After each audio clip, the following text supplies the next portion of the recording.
Okay. So we'll move to the concept multiple catch clauses.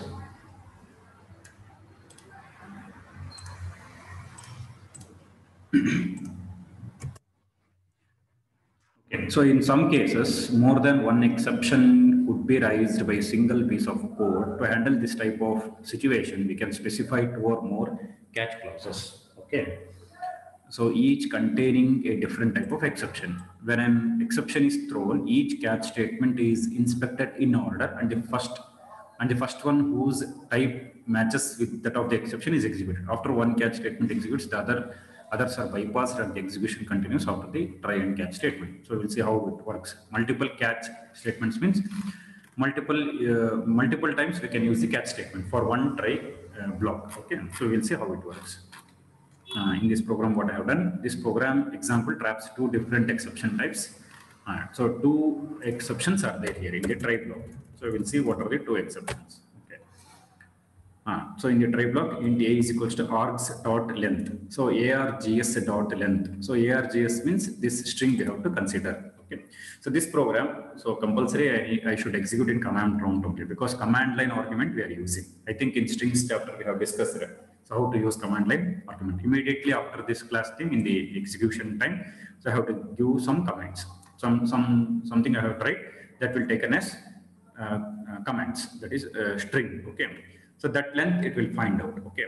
And when it finds out that length, if at all if we are not giving any any messages at the command line, then this length, that means args.length, it will display 0. Okay. So because in arguments nothing will be stored on an argument string, so it will be 0. So when it is 0, so a value will be 0, because int a is equals to args.length means whatever the length it will be calculated in the command line, that will be taken. Okay. And if you are not giving any message there, then it will be considered as 0. So it will print 0 here, a is equals to 0. When it prints 0, so 42 by 0. 42 by 0 means again division by 0 error is generated. And if suppose if any length is there, for example, if the length of argument string is 2, then 42 by 2. So this line will be executed. See, remember, whenever errors are generated at the particular line, that is during execution, there only the program control will stop. If the error is not generated, it will move further. Okay. Now, when it moves further, int c of is equals to 1. Okay. So this is one array. That is C array I have taken. In that value 1 I am storing. Value 1 means one value I am storing. It's not like digit 1, even if you store 10 also, or if you store 12 something. So any value you store, it is considered as one value, one integer value. When you store one integer value, the size of this array will be 1. Okay, the size of the array will be 1. And in the next line, what I am storing is, I am storing the value 99 in the 10th location. So I am storing the value 99 in the 10th location, which is not possible because array size itself is 1. Okay, because I have initialized one integer value, that size will become 1. And when you try to store the value in 10th location, it is not possible. Here error is generated. Okay, so in two cases errors are generated. One is int b is equals to 42 by a. In this case error is generated, and c of 10 is equals to 99. In this case also error is generated. Okay. That means if the error is generated at int b is equals to 42 by a, then these two lines will not be executed. If error is not generated at this line, then 100% these two statements are executed, which will generate error. Okay. Now, if you consider 42 by a, that is 42 by 0, then it is arithmetic exception. So this catch statement is required. So just try to understand how catch statements are required here. If error is generated here, that means because of division, if a value is 0, if error is generated here, then that error referred to arithmetic exception, because division symbol is an arithmetic operator. Then this catch statement is handled. Okay. If suppose if there is no error at this line will be executed. After that line, we have the line c of 10 is equals to 99. Here 100% error will be generated because array length is 1, but I'm storing the value at 10th location. Okay. So I have to consider next catch statement, that is, see here the error message is array index out of bounds exception. Bounds means here array bound means crossing the length. So how we come to know is, if you look at this statement int c of 12, when you initialize 12, that length becomes 1. If suppose if I initialize one more value, length becomes 12. If I initialize one more value, 23, then length becomes 3. That means how many values you initialize here, that will be the length of the array. If suppose if you are giving length like say 25, then it will be 25, but I am not giving size here. Just according to the initialization, it will take the length. So according to that, if I give only one value, then the length will be 1. So if the length is 1, and if you are storing the next value at 10th location, it will generate error. Okay. If you try to store at first location, it is correct because length is 1, it is correct. If you try to store at 10th location, it is wrong. In that case, it is crossing the boundary of an array. Okay. So the error message, it says array index. Array index means here actually for an array, if the length is 1, array index will be only 0. Okay, if it contains only one value, array index will be only 0. But if I am storing a 10th location, so it is index out of bound. So we are crossing the boundary. So it is array index out of bounds exception. Okay, E. So for this, one error message I have to print. Okay. So these two are the catch statement. First catch statement refer to arithmetic exception. Second catch statement refer to array index out of bounds exception. Okay. Next, println after try catch blocks. So after finishing all the try and catch statements, one message we have to print just to know whether the program control comes out of all the try and catch and executes the normal statements. Okay. So we'll see the explanation of this thing. See, the above program will cause a division by 0 exception if it is started with no command line arguments. That means when you execute this program, if you are not giving any command line arguments, then arguments length will be 0. Or if the arguments length is 0, a value will be 0. If a value is 0, then we'll get the error division by 0. So since variable a will equal to 0, okay, it will generate error. It will survive the division if you provide command line argument. If you provide at least one command line argument, then value of a becomes 1. Okay, if you give two command line arguments, value of a will be 2. So how many command line arguments will give? That will be the length of a. Then a division by 0 error will not get. Okay. Setting to something larger than 0, but it will cause an array index out of bounds exception since the int array C has the length 1. So as I said, you are storing only one value with the C, so length of array will be 1. But you are trying to store the next value in the 10th location, which generates an error. So here it is there, diagrammatically it is there. So we'll explain this diagram neatly. See, so int a is equals to args.length if there are no arguments. That means on the command prompt, when you execute the programs, if you don't give any values, that means if you don't type anything on the command prompt, then if you don't type anything, it is considered as no arguments. If it is considered as no arguments, then a value will be 0. Okay. If you type something, it will be considered as arguments, and that will be the length of the a. If you don't type any arguments, then it is considered as a value is 0. If a value is 0, it will print a is equal to 0. It will print. See, I have written the output also. Just observe the output also. A is equals to 0. That means if you don't type any commands, if you don't type any message or any values on the command line command prompt, a value will be 0. If a value is 0, you say 42 by a. 42 by a means a is 0. A is 0 means 42 by 0. 42 by 0 means 100% it should generate an error. Any number divided by 0, it is division by 0 error. So when program control comes to this line, what happens? Error during execution, runtime error. That is nothing but exception. So when there is an error during program execution, program control stops there. The statements, further statements will not execute. So these two lines are not executed. What happens? The program control will come to the catch statement. Okay, understood? So program control comes to the catch block. Here the question is, two catch statements are there. To which catch statement it should come? That is the question. Because see, after try block is executed, when it comes out of the try block, immediately there are two catch statements. Here it will come to the first catch statement directly, because in the first catch statement I have written the class name called as arithmetic exception, right? It is a arithmetic exception I have written, so it will come to the first catch statement, because whatever the error generated is, it is related to the arithmetic operators, so it will come to the arithmetic exception. Then it will display the message divide by 0. So immediately when it displays the message divided by 0, you just look at the output. Divide by 0 I have written in the output. when it displays divided by 0, second catch statement it will not consider, because error related to second catch statement is not present in the try, because it is present because the error is 42 by 0. Okay, that is related to arithmetic operators. So next two lines are not executed, right? So that is not considered as error. So immediately after execution of first catch statement, it will come out of the, that means the program control directly comes to the line after second catch statement. Okay, that is after try catch blocks. So that is executed after try catch blocks. Okay, understood? I hope you got it. So once again, I will tell you, whenever the line int b is equals to 42 by a is executed, if the a value is 0, error will be generated. And after that, whatever the lines are there, whatever the statements are there, those two statements are not executed.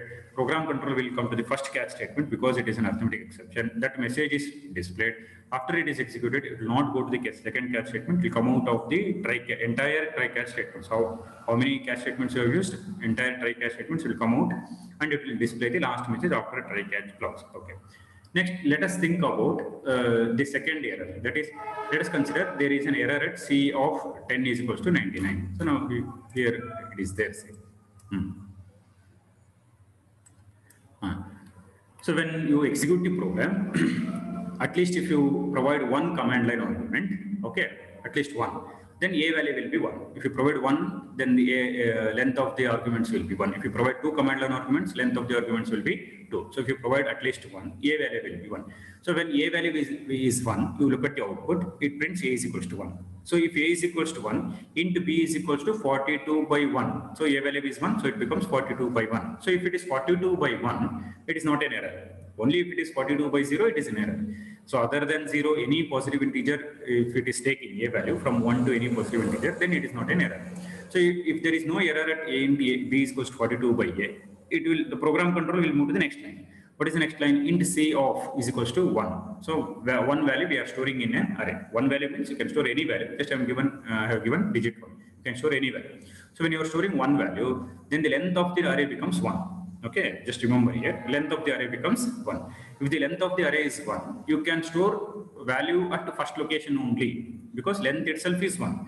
And if you are trying to store a 10th location, which is not possible, error at this line. So you cannot store the value 99 at the 10th location, because array length is only 1.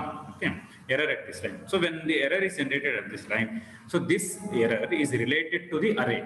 It is not related to arithmetic exception, it is related to array. So the program control immediately goes to the catch statement where array index out of bounds exception is present. So I have written the class name array index out of bounds exception at this line. So for this catch statement, the program control will move, skipping the first catch block. Okay. So when program control comes to the second catch statement, it will display the message array index out of bounds. See, this message we have written. Okay, it is not system generated. We have written manually. After this message, what I'm doing, I'm combining the error message generated by the system. So I have used the object called as E. This letter E, that is object A, will cause this entire message to be displayed. What is that? Java.lang.array index out of bounds exception 10. Java.lang.array index out of bounds exception 10. 10 means I'm storing the value, I'm trying to store the value at the 10th location. So this entire message is generated by the object E. Okay. So this will be the output. Array index out of bounds. This message we have written java.lang.array index out of bounds exception :10. This message is generated by the object E. After that, as usual, after try catch blocks, because the last statement after try catch blocks, it is not at all dependent on try and catch. So always it is printed, whether error is generated or not, this message is printed. So after try catch blocks, so this message is printed in both the outputs. Okay, so just observe the difference between first and second output. So when I execute in command prompt, you will understand. Before that, you just look at the diagram. Later we will discuss in the command prompt. Okay. So if you have any doubts here, you can ask. Now, if I execute the program Java C multi catch dot Java. So this command you have to give like this: Java C multi catch dot Java. Enter. So if there is any error, it will display. Okay, no error. Next, what we have to do? So you have to write only Java interpreter, not Java C. Then it's not multi-catch dot Java, only multi-catch class name. See, now the thing is, see, after writing Java multi-catch, that means interpreter name and class name, immediately when you write class name, you have to give one space.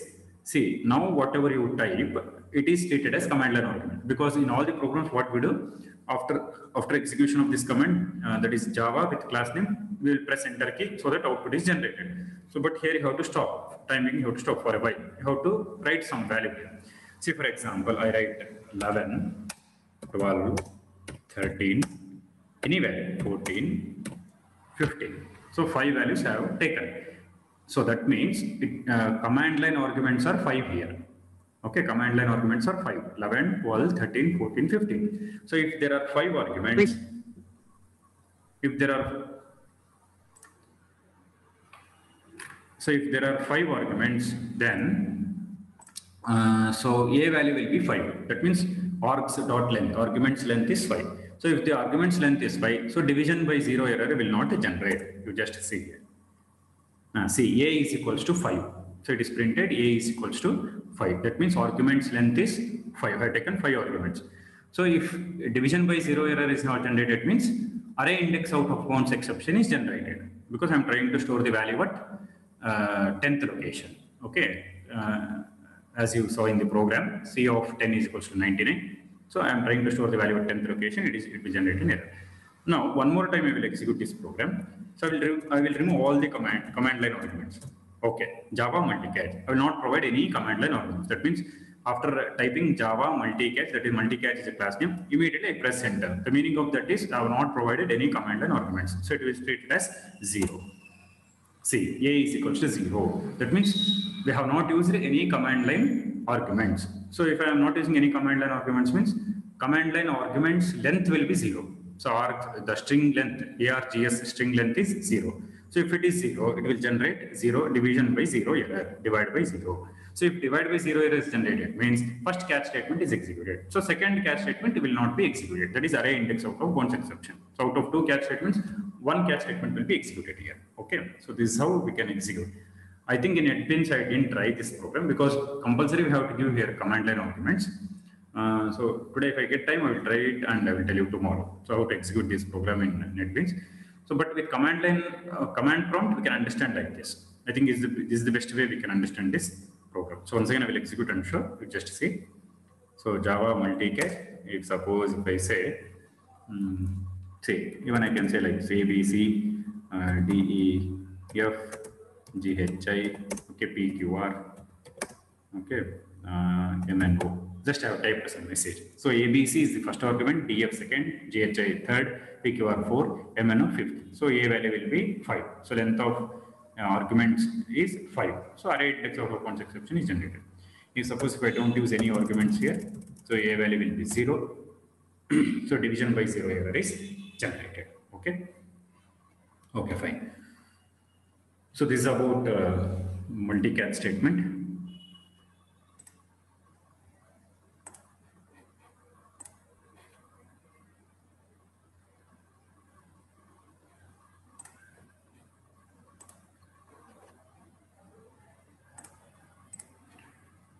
So in NetBeans editor, one way we can execute is, that means even if I don't provide that is command line arguments also we can execute, means in the program we will try to assume A is equals to 1. If you just look at this line, A is equals to 1. I hope you people are seeing the NetBeans editor. Assuming that we have given command line arguments. So when you assume that A is equals to 1, if I give A is equals to 1, so in this line what happens, it is generated as, that is, it will be treated as A is equals to 42 by 1. So if 42 by 1 means no error, right? If 42 by 1 means no error. So what happens here, even I can comment this line, A dot argument, just a minute, sorry. So I can put like this. Just I am declaring variable as A. I am assuming that argument we have given one argument. If I am assuming argument is 1, then there is no error here. So array index of bounds exception is generated. So I will execute and show for you.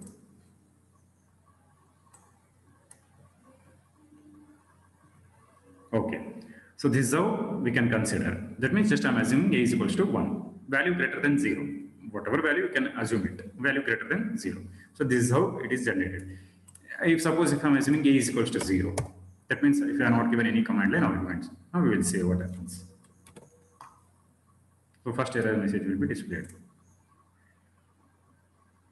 So a is equal to 0, division by 0. So array related to array, that error is not generated. Okay. So in this way we can understand the program.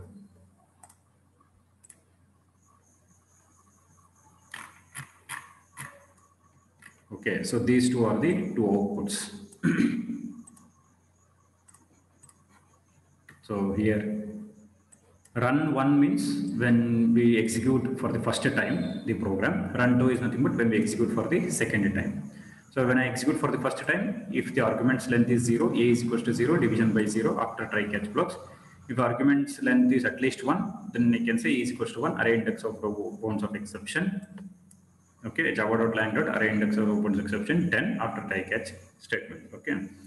So some message, some explanation is there related to this program.